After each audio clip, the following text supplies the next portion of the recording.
It seems like 2025 is Jacob Elordi's year, helped by none other than the benefic Jupiter transiting over his Cancerian sun. Jacob stands a good chance of becoming internationally famous. But is this transit of Jupiter, which simultaneously is going to propel him to international renown and increase his popularity, is it also going to unearth some darker aspects of Jacob that we are yet to discover? Hey Astrofiends, welcome to my channel, welcome to the Spiritual Cosmos. I'm Alexandra Macht, I'm a certified astrologer, and welcome to another episode in the ASTROHUNKS series, the series in which I interpret the birth charts of famous male celebrities for your viewing pleasure. In today's episode, we are looking at the birth chart of upcoming rising star, the Australian Jacob Elordi. You may be wondering, Lexi, who is this guy? He looks kinda hot, but where have I seen him? Let me refresh your memory. You may have seen him in Euphoria, in which he played the dark but really attractive character of Nate. Or maybe you've seen him from the Kissing Booth franchise. However, he may seem familiar to you because you may have noticed recently that he appears in a movie called Wuthering Heights, a controversial adaptation of the novel by Emily Bronte. And he also has another blockbuster on the way, Guillermo del Toro's Frankenstein, in which he plays the leading monster. If you like controversial movies and controversial topics, maybe you've also noticed him from Saltburn. He was the lead character's obsession. Or if, like me, you're trying to dig through alternative movies, he also starred in Sofia Coppola's Priscilla, playing Elvis Presley. I can't really say that I have yet a favorite role of his. I really enjoyed him in Euphoria. I thought that the complexity of the character that he embodied was simultaneously shocking and also kind of attractive. He kind of makes you fall in love with the darkness of his characters. But I think that Jacob has yet to show us his true acting gold, and I have a feeling that his leading roles in Frankenstein and Wuthering Heights are gonna bring out the true potential of his talent, and I'm so excited to watch him grow, develop, and to see what interesting career choices he's going to make. But before I already start to unpack his birth chart, let's have a look at it first, shall we?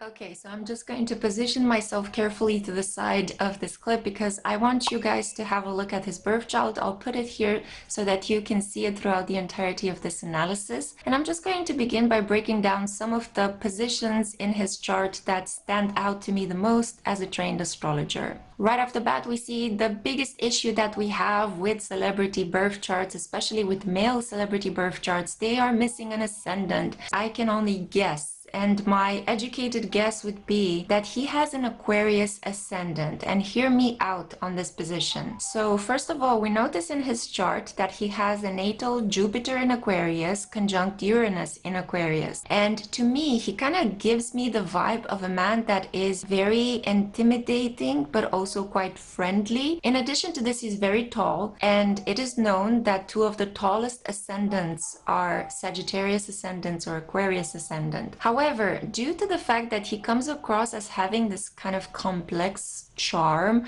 he's not so easy on the eye for everyone. I think that he grows on most people. I've noticed some conversations related to his beauty on Reddit in which people describe him as being a little bit strange looking. To me personally, he gives me the same kind of vibe that another actor that I really fancy, Adam Driver, which I also ASTROHUNKS, so make sure that you go and watch that episode after you finish watching this one. And as we know with Adam Driver, we are aware that he is an Aquarius ascendant. So it's that combination of alluring but also kind of weird, intimidating, handsome in a classical way, but also having certain features that would put some people off, that kind of give me this rebellious Uranian vibe. He's not conventionally attractive. His features seem a little bit off, but he's still quite magnetic. So there's this interesting combination of being a little bit goofy, down to earth and approachable, but also manly and kind of intimidating, and much like the action hero type if he has to. Having an Aquarius ascendant would place his Jupiter and Uranus right above the horizon of his birth chart, and we all know that having Jupiter across any of the important cardinal points, more likely the midheaven and the ascendant, because those are the two most luminous visible points of the chart,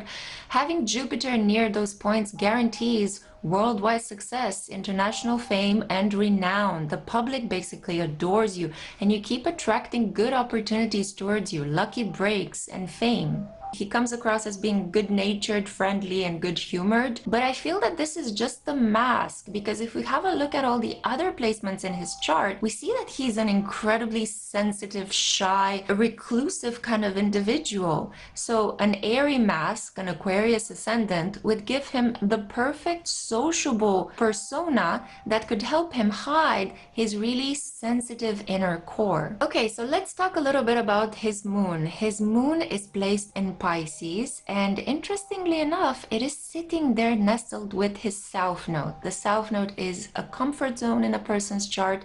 It is the legacy that we bring with us from another past lifetime. It is what we retreat into when life becomes too stressful. It is our coping strategies, the way we show up into the world when we haven't planned anything. It is a little bit the unconscious way we react to things, to people, to new situations, and it determines how we adapt to these new situations, to chaos, or to life's challenges. So having his south node in Pisces makes him very dreamy, very sensitive, very loving, very giving. He's a very emotional guy with a lot of hidden talents. He's also quite secretive. He may not be so good at putting his feelings into words. He's very good at non-verbal ways of expressing his emotions. Like he could have a talent for expressing his feelings in music, or maybe through his body, or potentially through taking photographs or acting in this case. He's a very visual individual. He really loves everything that has to do with optics, illusions, dreamlike environments, and he can be quite escapist and really running into his fantasy world. This is also amplified by the fact that his south node is sitting next to the moon in Pisces. So we see there are a lot of unconscious energy under the rulership of Neptune, the planet of dreams, illusions, also unconditional love, forgiveness, humanitarianism, but at the same time the planet of losing yourself in addiction, disappointments in love, and some really tough karmic dynamics, especially ones which involve your family of origin. But hey, don't take my word for it. Here is what famous astrologer Donna Cunningham has to say about a moon in Pisces individual. Pisces moons are often in touch with what Jung called the collective unconscious, a wellspring of intuitive understanding of the needs and pain of all of us. Even those who claim no creative abilities have a rich fantasy life, tending to be delightfully imaginative, fey, and whimsical. They are the ones we speak of as marching to a different drummer. Deeply psychic and attuned to other realities, many of them are viewed by the uncomprehending world as spacey or off-planet types. Pisces moons do have a grasp of other dimensions and the vastness of spirit, but it's an emotional grasp, not easily put into words. They are too compassionate at times, so they can become rescuers or the savior martyr type. I find Donna's insight into moon and Pisces individuals fascinating, and I would like you guys to put a pin into this idea of the hero or the victim martyr complex, because this is going to play out throughout the entirety of his birth chart in other positions which amplify his moon conjunct the south node in Pisces. Unfortunately, because we don't have ascendant information, I cannot tell you in which house of his birth chart this energy, this Piscean energy is playing out, but I can tell you that just by the aspect that it creates, having a moon conjunct the south node gives a person a very slow to react, very calm, very mellow kind of energy. And because his moon is in a sign that it enjoys being in, a lunar placement in Pisces is a pretty adequate placement, seeing as Pisces rules the unconscious, the world of films, fantasy, imagination, artistry, and unconditional love. Then we see here an individual that is at its core a romantic, a traditional type of sweetheart, a person who enjoys finding his one and only and living the soulmate-like love, a person who puts his true heart into his craft. He was in some way destined to become an actor, judging by this position of his chart alone. And I know that some of you may find it very strange that I began by talking about his ascendant and his moon sign rather than focusing on potentially the most important placement in his chart, his sun in Cancer. But I feel that it's important to look first at the ascendant and the moon, because as I see it, the ascendant shows you the first impression, the way that people first see you right off the bat, the kind of vibe you emit, the kind of energy that people fall for. It's also showing the way in which you like to dress and style yourself. And the fact that I said that he may have an Aquarius ascendant kind of makes me think of this photo. Once I saw this photo, I could not stop laughing and I could not take it out of my mind. He looks simultaneously adorable and also like, what the fuck is he wearing? But anyway, moving on. His sun in Cancer placement makes him very, very sweet in combination with his moon in Pisces. This is a man who's very deep. He can be very codependently attached to the people in his life. It's a fascinating trait here that we see the mark of a true artist. Many, many famous artists, from musicians, singers, painters, poets, were born in these two signs, Pisces and Cancer. And Jacob has the benefit of having both of these energies in his most important luminaries. Having a sun in Cancer makes you a homebody, a protector, a person who enjoys your downtime, being at home, being connected to your roots, your ancestry. You're a big family person. You're big on maintaining familiarity. You sometimes make even the people that you work with as your extended family. You treat people without these like very staunch professional boundaries or these really rigid limits. You treat them almost as if they are members of your soul family, your soul tribe. But the situation is a bit complicated by the fact that he was born a man in a man's body in a world that continues to enforce these rigid gender norms towards men. And while I absolutely enjoy images like this one in which he's playing with gender norms, I really love the combination of masculinity with like beautiful feminine elements. I think that the contrast is strikingly gorgeous. But hey, that's just me because I have a Venus in Aquarius and I love things that are bending my mind. I know that this is not everybody's cup of tea, and some people could stand the chance of labeling him as gay or as too shy, too sensitive, too awkward, as not being manly enough. And as a consequence, because he is intuitively intelligent and he kind of can pick up on what the collective wants him to be like, he plays into this archetype of the macho guy. And I think that some of the roles that he has chosen for himself and some of the ways in which he comes across in the public's eye, in interviews, in the way he dresses himself, it's all this carefully crafted persona in which he's trying to look more tough and manly than he actually is on the inside. But that is also a trait of a Cancerian. He's working on his crab shell,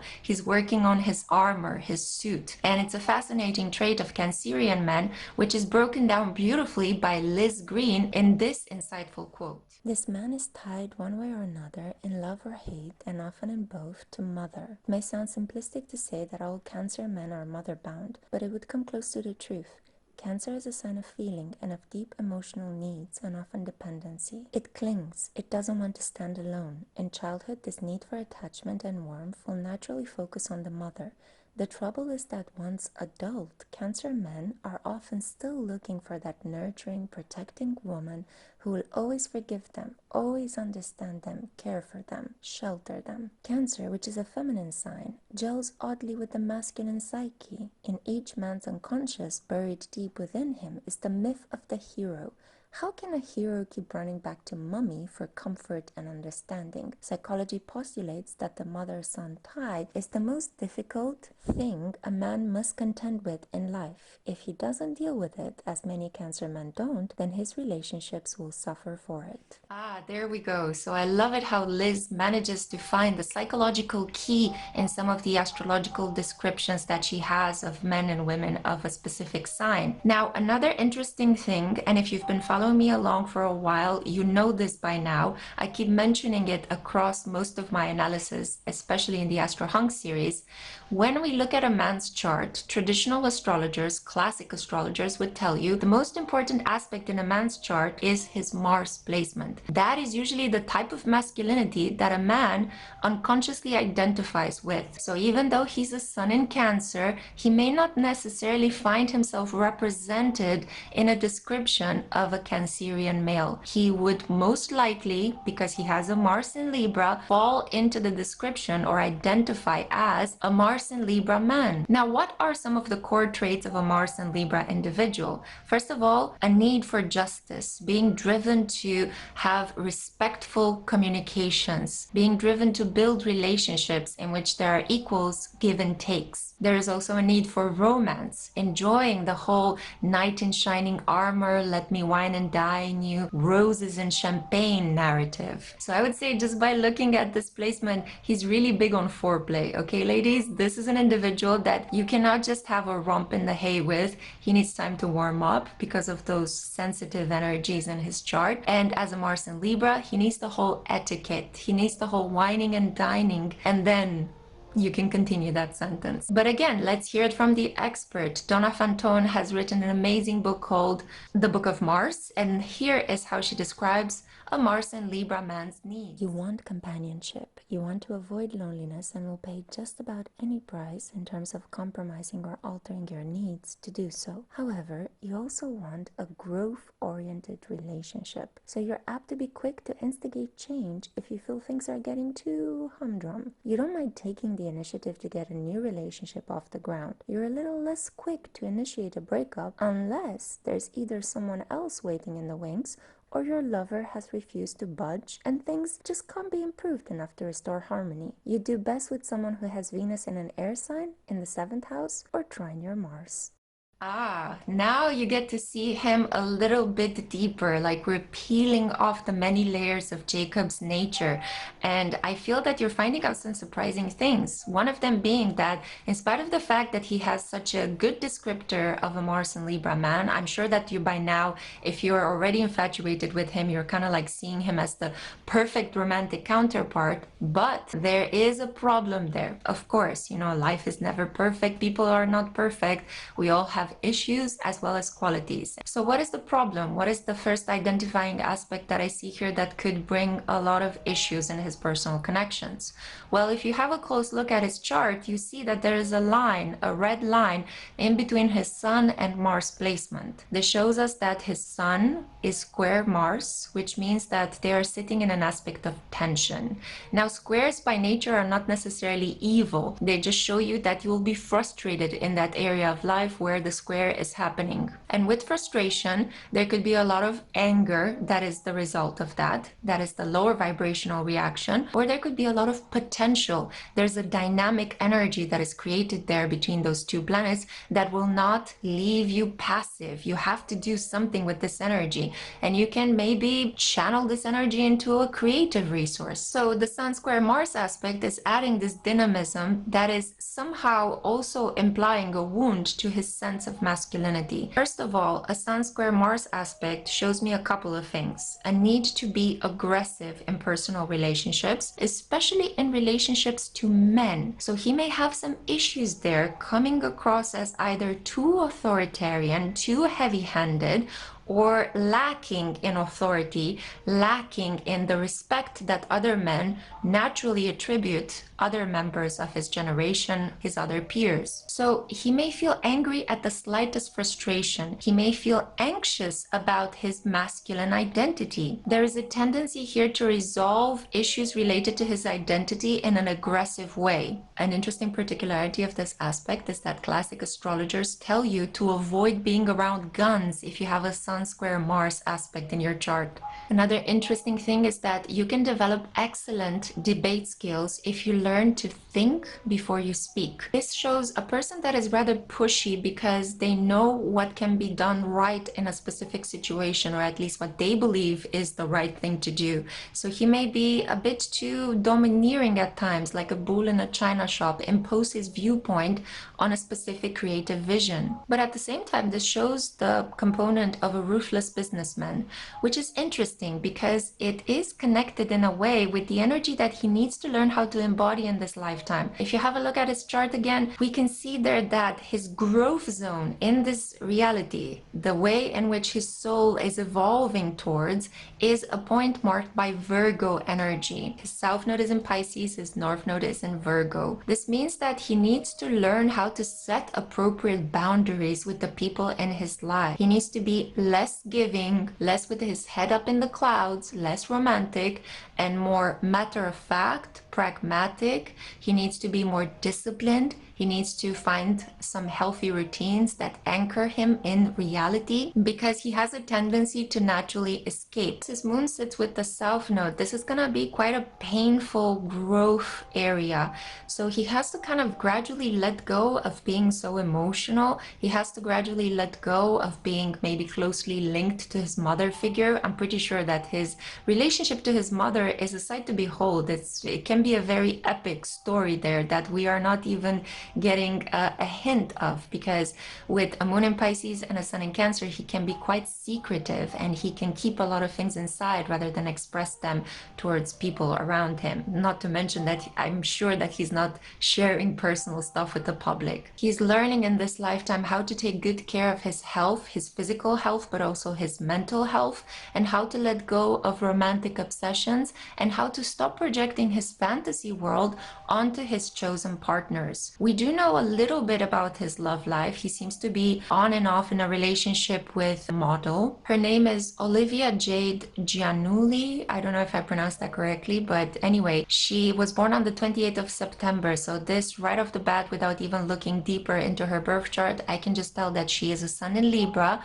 which touches very strongly upon his Mars in Libra energy. So there's a very strong physical desire that pulls him towards her. At the same time, I do feel that she may not be able to satisfy all of his emotional needs, because when we have a look at his chart, his moon in Pisces and his sun in Cancer are not sitting at all in a comfortable position with his Mars in Libra. So he may be very drawn towards independent socialites, women that are very light-hearted and very beautiful, but maybe they don't bring much to the table in terms of wanting to be domestic goddesses that take care of all of his needs, because we see there that he also has Lilith in Leo. So he could be simultaneously strongly attracted towards powerful feminine archetypes, but at the same time he could really be repelled by them. With Lilith energy, especially Lilith in a man's chart, Lilith kind of shows the woman that turns him on the most, that is like a hot-headed flame of passion, but at the same time this woman is also one that will lead him to ruin. He will gradually learn to hate her, and there will be battles of willpower and control that will happen with the kind of woman that touches upon his Lilith placement. One thing that I perhaps did not focus so much on is the fact that his sun in Cancer is conjunct Mercury and Venus by a loose conjunction, but normally a person that has Venus in the same sign as their sun is an attractive individual, is a person that brings their all, their entire personality when they are in loving connection with somebody. I can tell as well that he's quite intelligent, maybe not in a very obvious fact-based way, but he is intuitively smart. This is a marker of a person that has a lot of emotional intelligence, having the sun conjunct Mercury in Cancer. And it's also somebody who can be quite artistic, very talented with drawing and illustrating. Another thing I want to mention here about the controversy surrounding Wuthering Heights. With Jupiter in Aquarius conjunct Uranus in Aquarius, this is a very open-minded individual. He is driven by really progressive ideas of what society should be like, what humanitarian aid should look like, and the relationships, the gender relationships between men and women. One moment he can be this progressive feature of caring masculinity and really going with the flow of really embracing his sensitive nature, and the next moment he can be quite tough, authoritarian, a little bit domineering, and highly traditional or closed off on himself. Normally Cancerians are like that because they are governed by the moon, and as you know, the moon changes its phases. You can understand that Cancerians can be quite changeable creatures themselves. It's kind of funny that he's playing Frankenstein, because I think a creature that would be much better suited to his energy would be Dr. Jekyll and Mr. Hyde. Coming back to this idea of Jupiter conjunct Uranus, what I wanted to say is that controversies are really benefiting him in this lifetime. With Jupiter in Aquarius, he is going to shock the public a couple of times. He will continue to choose roles that may not be everybody's cup of tea.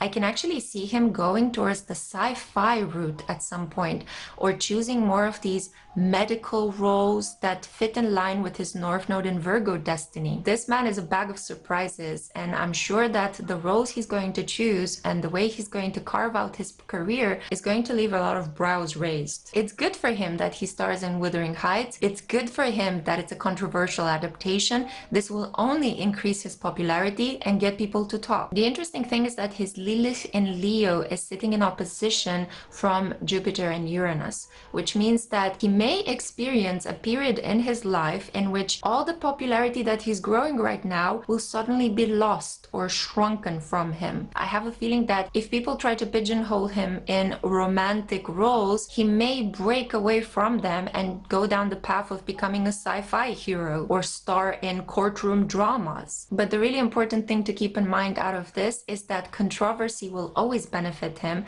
and even if he loses popularity at a certain point in his career, he may well gain the respect and adoration of future generations who may rediscover his work and elevate it to the level of cult classic. It's so bad it's good kind of vibe, you know? Because Aquarius energy is about benefiting from being an outcast, being a rebel, being a person that is some way an outsider. So falling into these roles in his lifetime will always benefit him and bring him a lot of support and social renown. There are a couple of other things that I perhaps did not focus so much on, because mostly these are energies that pertain to a certain generation. We can see that he is a Gen Zer. He's a member of the Pluto in Sagittarius generation. He has Pluto in Sagittarius retrograde, which means that the energy is more inward but more concentrated. So he is even stronger a member of his generation than other people, but he is not outwardly showing that as much as other members of his generation. The final portion of this clip, I want to focus on one important aspect that really defines his character and personal connections. And this is the fact that I can see in his chart that he has a Neptune in Capricorn, again, another marker of the generation that he was born in. And his Neptune is at the final anaretic degree. It is retrograde, so he has a very ripe but yet unstable Neptune. This gives him immense talent, but also the opportunity to hurt his career with this talent, to somehow fail massively in terms of his skills and artistic abilities. Any planet that we have in the chart at 29 degrees shows how we may grow very quickly, but also it shows the seeds of our downfall, because the 29th degree is known as the destroying degree, and it is an aspect of immense ego that can be tempered down with a great fall from grace. Now, his Neptune is sitting in opposition from his Venus. He has a Neptune in Capricorn, and it's sitting in opposition to his Venus in Cancer. So this means a couple of things. It means that in personal connections, he is prone to idealizing partners. He doesn't see the people around him clearly, and especially his romantic counterparts, the women in his life that he falls in love with, he tends to put them on a pedestal and keep them there like prized possessions rather than really seeing them really for who they are. He may have moments, glimpses of insight that show who this person really is, but he may gloss over the red flags. He can also easily allow himself to be led or fooled by other people who tend to be more decisive, direct, and domineering, allowing others to take the cake and eat it too, instead of fighting for what he is owed. And the final thing, Venus squares Saturn in Aries. Ouch, this is really painful. This is really frustrating. So this is an aspect which is really unfortunate because it depletes you of love energy. You are frustrated because your romantic needs will always clash with your needs to be respected or to be in some way validated as an individual. There are delays in his capacity to earn money or to be paid for his true worth. In addition to this, there could be delays in his personal relationships. This aspect shows that he can either marry quite late and continue for most of his life living as a bachelor, or that the person that he chooses to marry, even if he marries in the next 2 years, which during his Saturn return, that may be a possibility. Many people settle down and get married during a Saturn return, but the type of individual that he would choose to marry could be older than him. A Venus square Saturn aspect also shows that his relationships tend to be marred by financial disputes and control battles, and this could come from his own own family of origin. I'm really curious to know what his connection to his mother is like, what his relationship to his mother is like, because I have a feeling it's pretty Freudian. With any aspect, you can either choose to embody it or project it. And a Venus square Saturn aspect would show me that if you embody it, you can be quite ruthless in love, really going all out on pursuing the object of your affection. You could be an individual that uses money to control a partner, and you may be a little bit obsessed to get married when you are older with somebody that is much younger than you. So that whole sugar daddy, sugar baby kind of vibe really appeals to Venus square Saturn people. However, if he projects this energy, so he refuses to embody it, this shows an individual that will attract towards him a very business-like kind of partner. This could be that he may end up being married to somebody that is older than him, a person that could also be someone that he met through work, and a person that will become not only his lover and spouse, but also somehow his manager. Just going to say this once and leave it out there for the collective to mull over, but Nicole Kidman is recently single, and they're both Australians. They might have some things in common. Just saying. Usually the lines between work and love are very blurred when you have a Venus square Saturn, and there are tensions and conflicts which always need your conscious awareness and your decisiveness, so as you can benefit from your love connections, but also be paid at your true worth and do good in your personal relationships, not only suffer in them. It does kind of make me feel that with this aspect, with the Sun square Mars and a Venus square Saturn, Venus sitting in opposition from Neptune, he may have this Madonna whore complex, the way in which he sees women either as pure and unattainable, or kind of like, you know, downright bossy, awful people. And I don't know, if he weren't this famous or so good looking, I personally wouldn't feel that he would be a great counterpart for many of us out there, because of these placements that are very difficult. Now, that's not to say that if you have these tough squares, you are a person that is undateable and unlovable. No, I'm just talking about the fact that he is going to have a lot of romantic problems in this lifetime, and actually pouring his energy into work, into building a stable career, is going to be much more benefic for him than losing himself into a love story, than sacrificing a lot of his energy for a romantic counterpart. Which again, all of the energy in his chart kind of points towards this fact that he needs to let go of being obsessed with love and being this romantic hero, and kind of move slowly into becoming this more responsible, disciplined, health-obsessed individual who has his boundaries very firmly set into place